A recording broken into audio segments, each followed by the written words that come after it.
کے بعد میں پھر ایک عجیب سوال ہے، عدت میں 3 حیض ہی کیوں گزارنا ہوتا ہے؟ عدت میں 3 حیض ہی کیوں گزارنا ہوتا ہے؟ اس کی وجہ کیا ہے؟ عدت میں 3 حیض ہی کیوں گزارنا ہوتا ہے؟ اس کی وجہ کیا ہے؟ یہ بڑا مشکل مسئلہ ہے، اس کو سمجھانا۔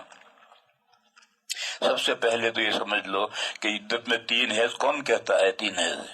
یہ تو امام اعظم اور امام احمد رحمہم اللہ کے نزدیک 3 حیض ہیں، اور امام مالک اور امام شافعی رحمت اللہ علیہ کے نزدیک تو 3 طہر ہیں۔ 3 حیض کہاں ہیں؟ ان کے اندر 3 طہر ہیں، اور تو ان 2 اماموں کے یہاں 3 حیض ہیں، 2 اماموں کے 3 حیض ہیں، 3 طہر ہیں۔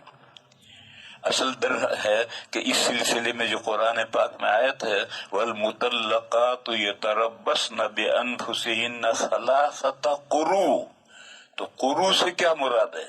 3 قروء تک مطلقہ عورتیں اپنے آپ کو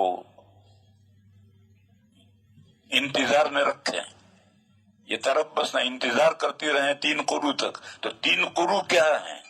2 امام کہتے ہیں، امام ابو حنیفہ اور امام احمد رحمہم اللہ کہتے ہیں کہ 3 قروء 3 حیض ہیں، اور 2 امام کہتے ہیں کہ نہیں، 3 قروء 3 پاکیاں ہیں، 3 طہر ہیں۔ تو اب کائی کی تو میں وجہ بتاؤں، میں 3 حیض کی وجہ بتاؤں، 3 طہر کی بتاؤں، پھر دوسری ایک بات پوری ہو گئی، یعنی یہ محمل سوال ہے، اس لیے میں کہہ رہا ہوں کہ بھئی تو مسئلہ اختلاف ہی ہے۔ عدت میں یہ تو 3 حیض کہہ رہے ہیں، یہ 3 طہر کہہ رہے ہیں، تو میں کون سی کی وجہ تجھے بتاؤں گا، سمجھاؤں گا؟ چلو اسے رہنے دو، آگے بڑھو۔ چلو یہ اس نے کہا کہ عدت میں 3 حیض ہی کیوں؟ عدت میں 3 حیض ہی کہاں ہے؟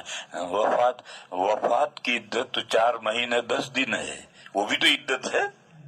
وفات کی عدت تو 4 مہینے 10 دن ہے، وہ بھی تو عدت ہے۔ اور اگر وہ حاملہ ہے، چاہے وہ شوہر کا انتقال ہوا ہے یا شوہر نے طلاق دی ہے، اور عورت حاملہ ہے تو اس کی عدت وضع حمل ہے۔ تو اب تو عدت کے تو مختلف احکام ہیں، اور تو کہہ رہا کہ 3 حیض ہی کیوں ہیں؟ 3 حیض ہی کہاں ہیں؟ 4 مہینے 10 دن وفات کی عدت ہے، حاملہ کی عدت وضع حمل ہے، مطلقہ کی عدت میں طہر یا حیض میں اختلاف ہے۔ چلو چھوڑو اسے، آگے بڑھو۔ حضرت شاہ ولی اللہ صاحب علیہ الرحمہ نے حجت اللہ البالغہ کے مقدمے میں ایک بات لکھی ہے۔ دیکھو حجت اللہ البالغہ جو ہے وہ تمام احکام شرعیہ کے اسرار و رموز بیان کیے، حکمتیں بیان کی ہیں کہ اس حکم کی کیا حکمت ہے، اس حکم کی کیا حکم ہے۔ اس کتاب میں جس میں پورے شریعت کی حکمتیں بیان کی ہے، اس کے مقدمے میں حضرت شاہ ولی اللہ صاحب علیہ الرحمہ نے یہ لکھا ہے کہ احکام شرعیہ پر عمل کرنا حکمتیں جاننے پر موقوف نہیں ہے۔ احکام شرعیہ پر عمل کرنا حکمت جاننے پر موقوف نہیں ہے۔ پھر فرمایا کہ احکام شرعیہ کی تو سب سے بڑی حکمت یہ ہے کہ وہ اللہ رسول کا حکم ہے، بس اللہ رسول کا حکم ہے، اب آگے کیا حکمت جاننی۔ یہاں تک تو بات حضرت شاہ ولی اللہ صاحب نے فرمائی، پھر میں نے اس میں بڑھائی کہ اس کی وجہ یہ ہے کہ جو اللہ رسول کے جو احکام ہیں، یعنی منصوص احکام ہیں قرآن میں اور حدیث میں جو احکام ہیں، ان کی رموز اور اسرار اور حکمتیں ہر مولوی نہیں سمجھ سکتا، اور جب نہیں سمجھ سکتا تو کیسے بتائے گا؟ اور اگر مولوی سمجھ لے تو ہر عامی نہیں سمجھ سکتا، تو وہ اگر سمجھائے گا تو عامی کیسے سمجھے گا؟ بس اگر احکام شرعیہ پر عمل کرنا احکام کی حکمت جاننے پر موقوف ہوگا تو کبڑا ہو جائے گا۔ ہر مولوی ہر حکم کی حکمت سمجھ نہیں سکتا، اور سمجھ لے تو سمجھائے گا تو ہر عامی مخاطب سمجھ نہیں سکتا، تو پھر کیسے کام چلے گا؟ میں نے پہلے بھی ایک حدیث بیان کی تھی، حضرت ابو ہریرہ سے طالب علموں نے پوچھا کہ 3 نمازیں جہری کیوں ہیں اور 2 نمازیں خاموش کیوں ہیں؟